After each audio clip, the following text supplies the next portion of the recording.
Welcome back to another deep dive within the mind. Today we're going to talk about love. We're going to talk about what is love, because this concept has eluded me for a long time in my life journey. What I've been through with my attraction to women, just relationships with people, like not even on a intimate level, like just friendship and even family. Like, what does love mean? And I've come to find out that love is an illusion.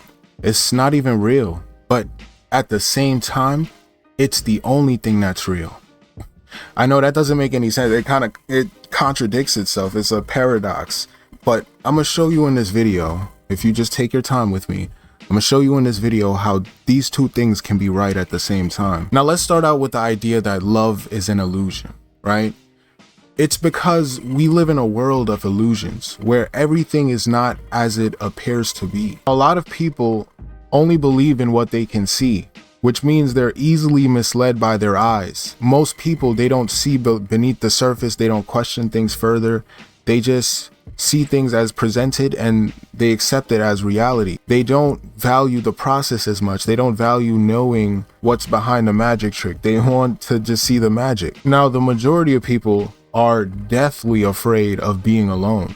And I was once there too. I remember, like, when I was in elementary school, I hated vacation. I hated summer vacation because that meant I was going to be away from my friends from school. I was going to be bored in a crib. I was going to be locked up. I was just watching the same episodes on Cartoon Network, the same commercials running through. I'm just bored out of my mind. I need to talk to my friends. Like, I was bored with myself. But then I grew out of that and I became more comfortable with, my own presence. But the weakness that comes from being afraid to be alone is a scarcity mindset, where you are in this state of desperation where you will take anybody, bad company, good company, it doesn't matter, I'll take anybody. And you're inviting all types of influences in your world, and these influences could be like demons that make you feel good, but they're poisoning you, siphoning your energy. My life's journey, I've seen how fake and inauthentic people are, and I looked at this idea of love as like, okay, this is not real. Like, people don't actually love each other. Like, everybody's using each other. Everybody's using this person to get that and get, everyone has some type of like condition. There's nothing that's just love. Like, what? That doesn't exist. Because I realized that people don't actually love. They only love the feeling that you're giving them, like a specific thing that you're doing for them. And if you were to stop doing that specific thing, that love is non-existent. It's gone. Now, for a time, I accepted this as reality. Like, okay, this is just how people are. This is just the way of the world.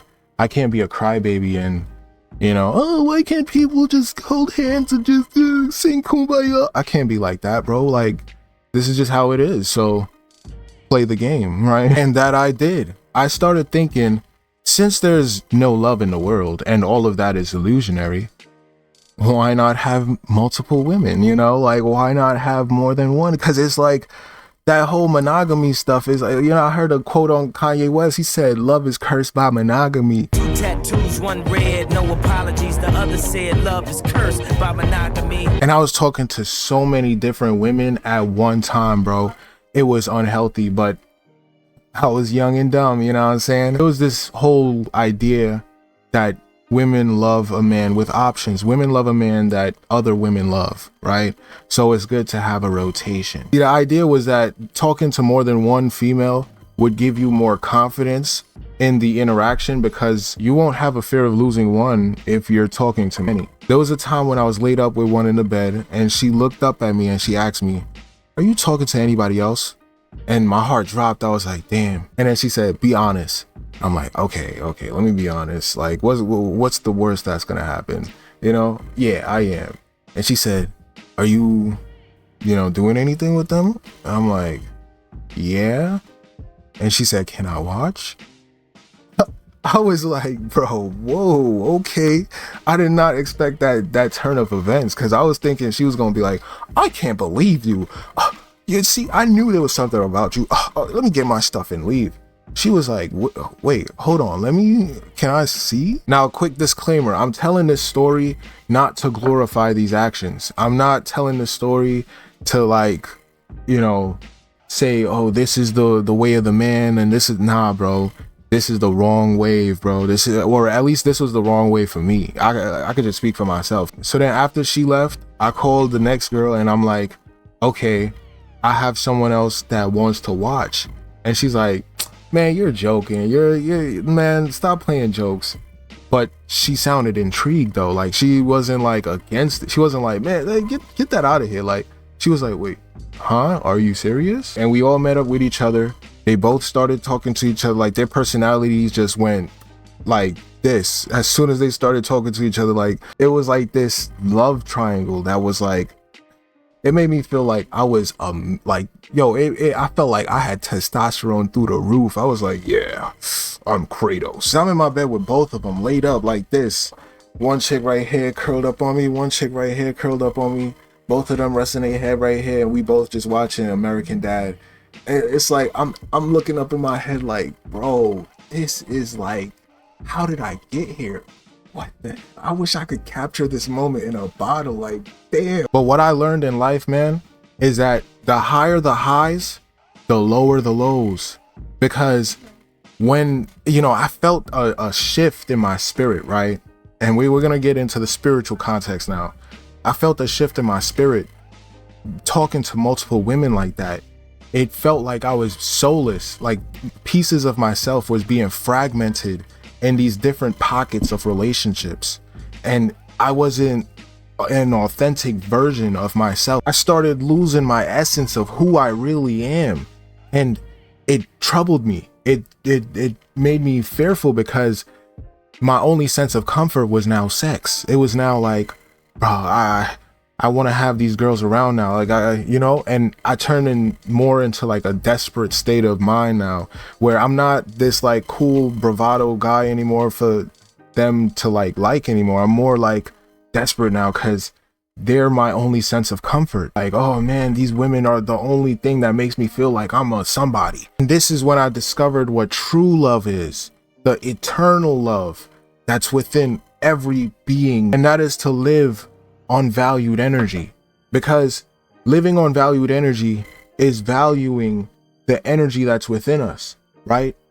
When you understand energy and not look at the images or the facades and fall for illusions, you understand the energy behind the image. You understand, oh, this may seem beautiful and perfect, but behind the scenes, there's wickedness happening. There's people that's plotting for your downfall. There's people, you got to understand, you got to read energy. The way how you read energy is by understanding your own, understanding yourself. Through that understanding, you come to know yourself apart from the illusions, apart from the play of life, right?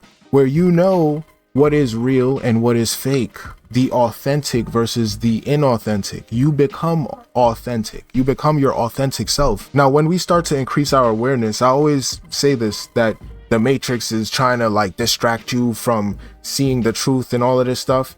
But the Hindus, they talk about this, and I'm still studying Hinduism because it's vast knowledge that is so deep. But they say how the closer you become to true awareness, the faster the wheels of samsara start to spin. You start to feel like time is getting faster and days are getting shorter and months are getting shorter and years are getting shorter, and it's all going by fast. Depending on how you manage yourself, this could either be a destructive force or a positive force. So if you're constantly chasing external pleasures and not properly managing your processes, you will destroy yourself. But if you manage yourself, focus on your process, eat healthy, have good relationships, be in good environments, all of that is living on valued energy. You're valuing the energy within you because you know that that energy can affect other people as well, right? Your energy is not just contained to just this body.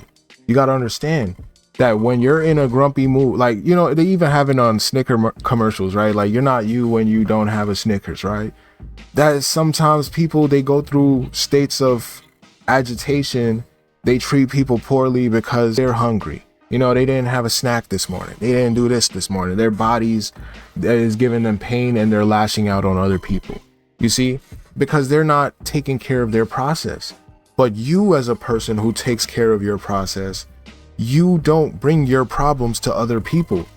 That's the thing. And you become more of a pleasant person because of that. That causes an attraction within life. You become more attractive. I broke down the word love as living on valued energy, not loving a person, place, or thing, because that's infatuation. No, love is living on valued energy, valuing the energy behind the illusions of this life. That's all I have to share for you guys. I hope I made enough sense in this video. Sometimes I feel like I go off on a tangent and I don't make any sense, and it's just ramblings of a madman.